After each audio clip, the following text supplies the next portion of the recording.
Hi, welcome to TollyTube.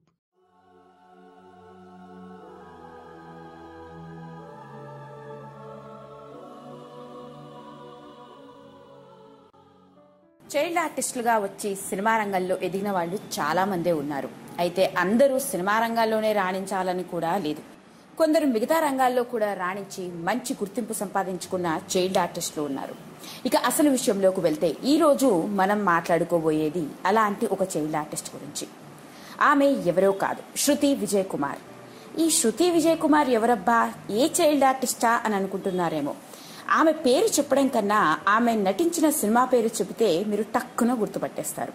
అదేనండి, మణిరత్నం నుంచి జాలువారిన block buster cinema అయిన అంజలిలో అను పాత్ర నటించిందే ఆమె ఈ శృతి విజయ్ కుమార్. అందులో 2 ఏళ్ల చిన్ని చెల్లెలి కోసం పరితపించిపోయే అను పాత్రలో నటించింది ఈమె. ఒక కాలనీలోని అపార్ట్మెంట్ లో ఓ కుటుంబంలో జరిగే కథ ఈ అంజలి. ఈ అంజలి సినిమా అంతా చిన్నపిల్లల చుట్టూ తిరుగుతూ ఉంటుంది. వాళ్ళ మధ్య ఉండే ప్రేమాభిమానాలు, ఆప్యాయత, అనురాగాలు కళ్ళకు కట్టినట్టుగా అద్భుతంగా చూపించాడు ఈ సినిమా డైరెక్టర్ మణిరత్నం. ఇక ఈ సినిమా తర్వాత శృతి విజయ్ కుమార్ మిథున్ చక్రవర్తి, గౌతమి నటించిన ప్యార్ హువా చోరే చోరే అనే సినిమాలో చిన్నప్పటి శృతిలాగా నటించింది. ఇక ఆ తర్వాత పెద్దగా సినిమా రంగంలో కనిపించలేదు.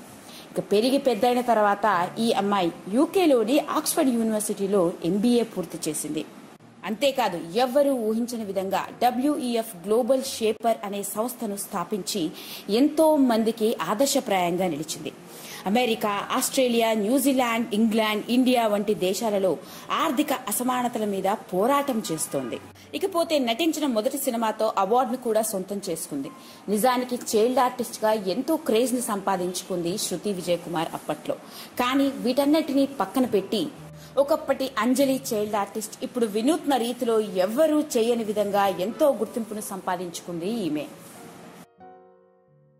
ఇలాంటి మరిన్ని ఎన్నో ఇంట్రెస్టింగ్ విషయాల కోసం సబ్స్క్రైబ్ బటన్ తో పాటు పక్కనే ఉన్న గంట సింబల్ ని నొక్కండి. Thank you.